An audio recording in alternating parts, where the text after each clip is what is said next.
Foreword, a note to my generous, considerate, and supportive readers. I thank you for taking the time out of your no doubt busy lives to read about a few of my more unusual journeys. These journeys have defined, in both good and ill fortune, some of the more intriguing aspects of my otherwise torpid existence. I have tried always to present the facts of my story to interested media. The twisted biases and aggressive challenges to the validity of my reports and the accuracy of my memory have frustrated me.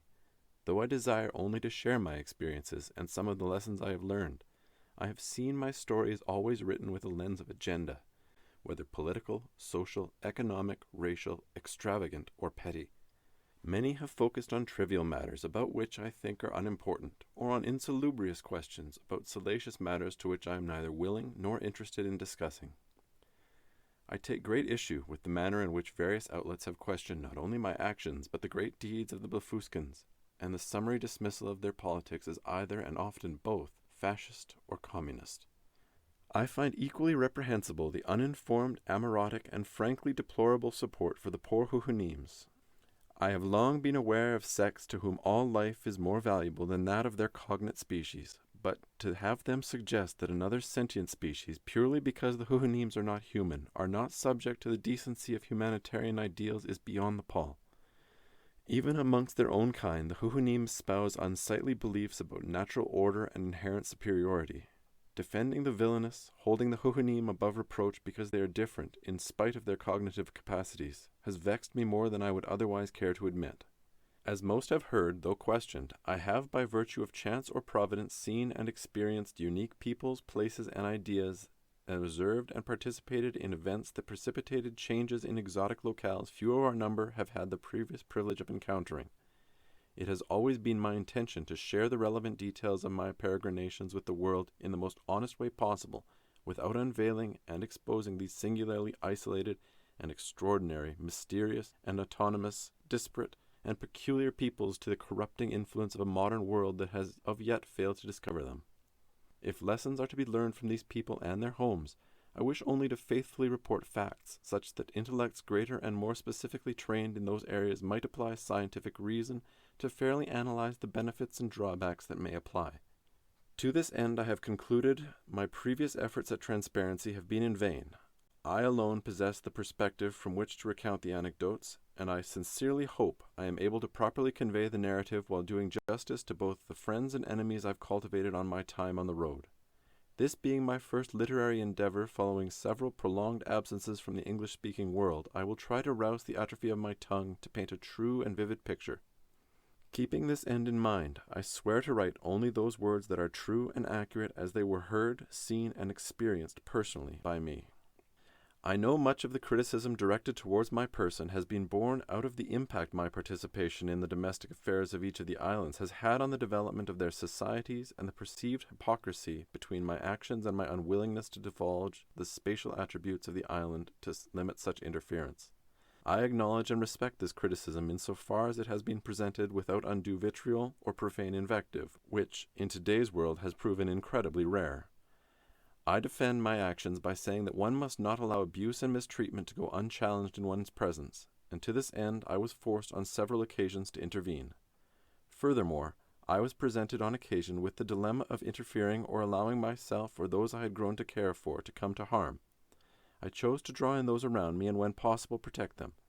Looking back on my actions, given the information I had available to me at the time, I would repeat the same actions. In response to those zealots who believe I should divulge the location of my discoveries, I maintain that I do not believe the people of your known world will act only in the best interests of the local island populations. I will hold a spirited debate with anyone who believes that history refutes my contention. As long as the location of these races and species are maintained confidentially, it is my belief they will be safer and freer to pursue their own futures. Though I don't doubt that my oeuvre will result in some actively seeking these places out to fulfill their own interests, and it is inconceivable to hope that none will succeed, I implore those adventure and venture seekers to leave these people to their own ends.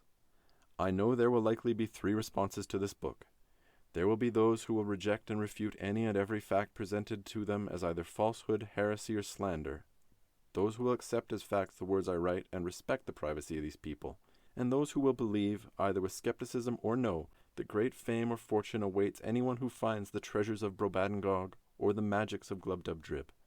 I've experienced much of the first group, who accuse and attack me for all I've experienced, and I trust that, having no reason to believe, they will leave these exotic locales alone.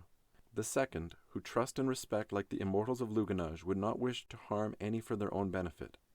It is only the last, those who seek to improve their lot through the plunder of other lands or to rescue and save unbelievers, to whom I aim this request. Please allow these people their peace and tranquility. Left to their own solitudes and devices, they might incubate new inventions and ideas which may be presented, when they are ready, to the betterment of the known world. Recognizing the hawkish amongst my readers, I also contend with strong confidence that either because of a lack of capacity, interest, or pure ability, that even the most bellicose of the people written herein would not hold any reasonable designs upon the world from which I have returned.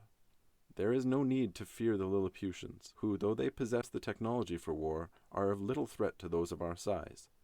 Nor is there any reason to fear the giants of Brobadingog or the Huhunim, who care not a whit about what happens beyond their shores, particularly not about those of us who, being of much smaller stature, they deem insignificant and unworthy. Even the Strulbrugs, Glubbdubdribians, and Balnibarbians pose no real threat to our part of the world, as they are technically limited, and numerically vastly inferior. I know of, nor did I experience any illness during my travels, and I believe these people would likely suffer at our presence more than the reverse. To the aims defined, I have recorded all pertinent facts in a chronological manner, beginning with some background about who I am and from whence I come. It is true to my mind that beyond any question we are all products of our environment and upbringing. To understand me, you must know who I am. I will walk you through each of my adventures, including how I arrived at each location, without providing specific locational details and the immediate corresponding events back home that postdated each adventure. I will conclude by elucidating my situation at present, and with more detail about my voyages under your belt, you will better understand how I came to write this book. I trust a discerning and patient reader, such as the one who would read this book, will forgive my failings, find knowledge and entertainment within it, and interpret my experiences to draw what I may only hope to be valuable conclusions to apply to their equally meaningful lives. Cygnus.